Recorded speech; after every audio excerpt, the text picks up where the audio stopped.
People of the Purple Butterfly here, otherwise known as People of 7 on Twitter and YouTube and people elsewhere on the internet. And I've come to talk to you today about what's in the mix.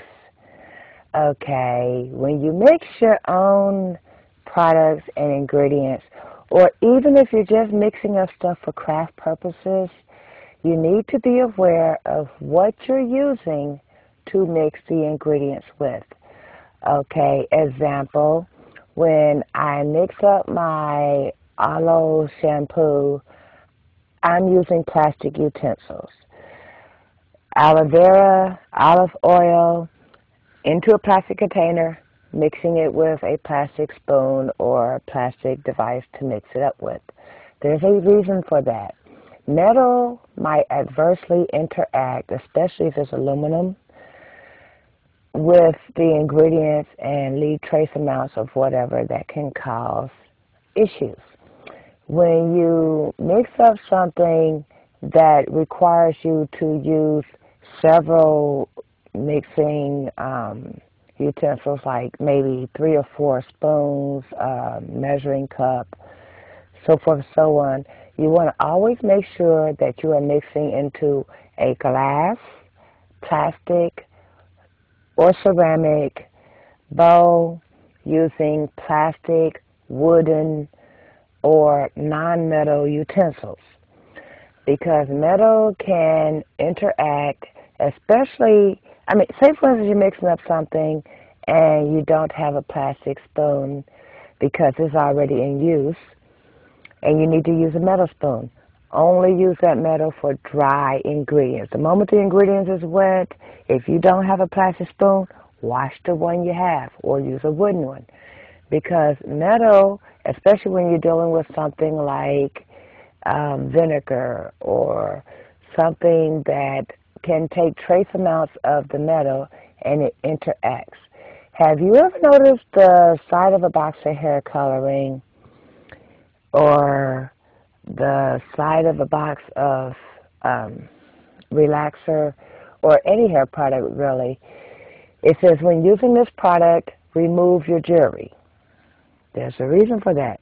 It touched that metal and you might have another issue, like a chemical burn because of an interaction. I once used something on my hair that basically said remove jewelry. Didn't see that label until too late.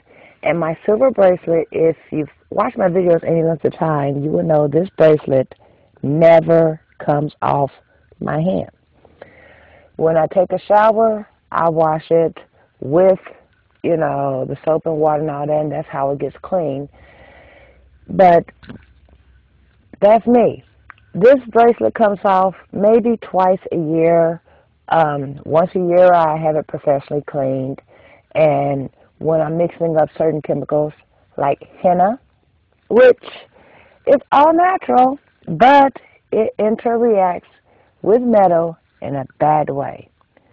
When I dyed my hair red, the bracelet turned black.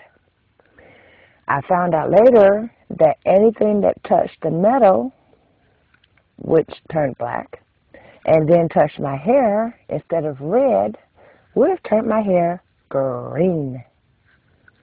That would not be a good look on me, especially since everybody knows I don't like the color green. I don't wear the color green. Very few things on the planet that I own are green.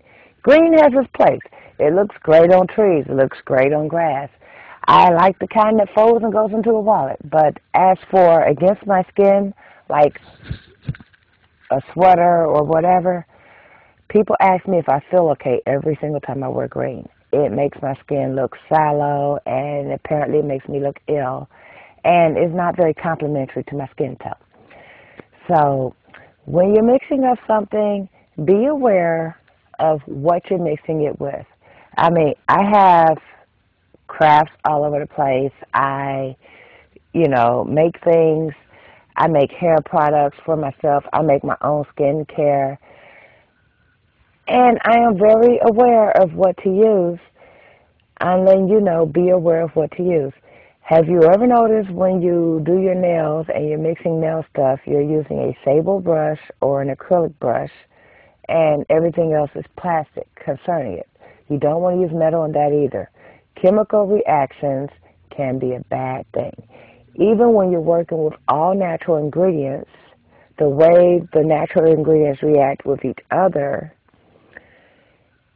is what you're going for. You do not want those natural ingredients acting with the metal and the chemical reaction, because it can be a bad thing.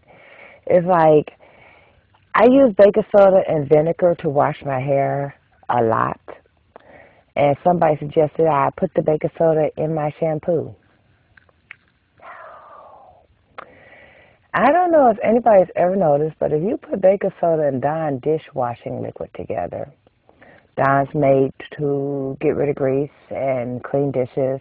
Baking soda can be used to scrub stuff that requires a gentle touch because you don't want to scratch certain surfaces like glass.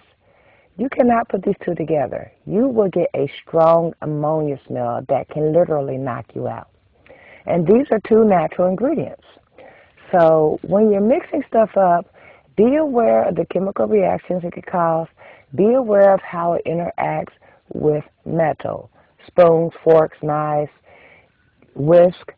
Be aware. Even though you use these things to cook with.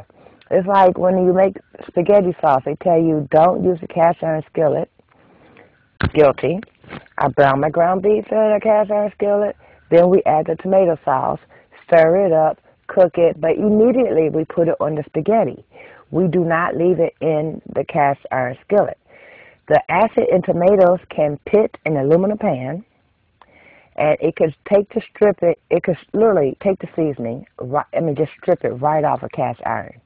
That's a pretty strong reaction from a tomato, which is all natural, touching metal. So when you use stuff, natural or otherwise, be aware of how you use it. Just wanted to put that out there so that way we could be safer about the choices we make. So, what's in your mix? Is it all natural or a chemical reaction? Think about that. And then do it safer. This has been P+7 on Twitter and YouTube, P+ elsewhere on the internet, and my blog is located at purplebutterfly-people.blogspot.com. Y'all stay blessed. Bye now.